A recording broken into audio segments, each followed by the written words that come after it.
ফোনটা স্ক্রোল করছেন। কেউ নতুন চাকরি পেয়েছে, কেউ নিজের ব্যবসা দাঁড় করিয়েছে, কেউ সফল হচ্ছে। আর আপনি নিজের ঘরের বিছানায় শুয়ে শুধু ভাবছেন, আমার সময় কবে আসবে। আপনি অলস নন। আপনার মাঝে স্বপ্ন আছে, মেধা আছে। মধ্যবিত্ত পরিবারের অনেক বড় একটা দায়িত্ব আপনার কাঁধে, কিন্তু তারপরেও আপনি সামনে এগোতে পারছেন না। কেন জানেন? কারণ আপনার ভেতরে একটা নীরব ঘাতক লুকিয়ে আছে, যার নাম ওভার থিঙ্কিং। আপনি মনে করেন অনেক বেশি চিন্তা করলে হয়তো আপনি সঠিক সিদ্ধান্ত নিতে পারবেন, কিন্তু বাস্তবতা হলো এই অতিরিক্ত চিন্তা করার অভ্যাস আপনার জীবন থেকে আপনার মূল্যবান সময়গুলো চুরি করে নিচ্ছে। আপনি শুধু ভেবেই যাচ্ছেন, কিন্তু বাস্তবে কিছুই হচ্ছে না। চলুন দেখি এই ওভার থিঙ্কিং কিভাবে আপনার জীবন নষ্ট করছে।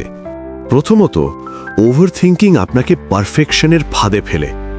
আপনি ভাবেন সবকিছু যখন একদম ঠিকঠাক হবে তখন কাজ শুরু করব। আরেকটু টাকা জমুক, আরেকটু শিখে নিই, সময়টা একটু ভালো আসুক। কিন্তু ভাই, জীবনে কখনো সব সিগন্যাল একসাথে সবুজ হয় না। আপনার এই সিদ্ধান্ত নিতে দেরি করার কারণে যে সুযোগটা আপনার ছিল সেটা অন্য কেউ নিয়ে যাচ্ছে। দ্বিতীয়ত, ওভারথিংকিং আপনার মনে এমন সব বিপদের ভয় দেখায় যা বাস্তবে ঘটার কোনো সম্ভাবনাই নেই।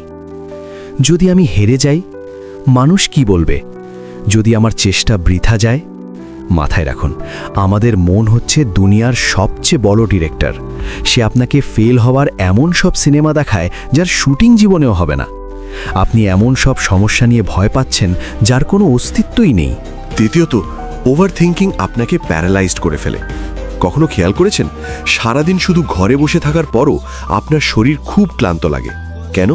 কারণ আপনার শরীর কাজ না করলেও আপনার ব্রেন সারাদিন দৌড়াচ্ছে। অতিরিক্ত চিন্তা আপনার ভেতরের সমস্ত শক্তি শুষে নেয়, আর সত্যি সত্যি কাজ করার জন্য আপনার আর কোনো এনার্জি বাঁচে না। একটু গভীরভাবে চিন্তা করুন তো, অতিরিক্ত ভেবে আপনি আজ পর্যন্ত জীবনের কোনো সমস্যার সমাধান করতে পেরেছেন? পারেননি।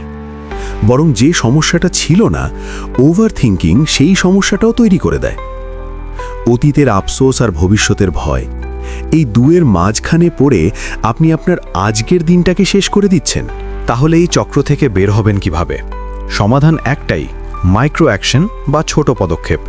পুরো পাহাড়ের দিকে তাকালে আপনার ভয় লাগবেই, তাই পুরো পাহাড় দেখার দরকার নেই। শুধু আপনার সামনের একটা সিঁড়ির দিকে ফোকাস করুন। অনেক বড় প্ল্যান আপাতত বাদ দিন।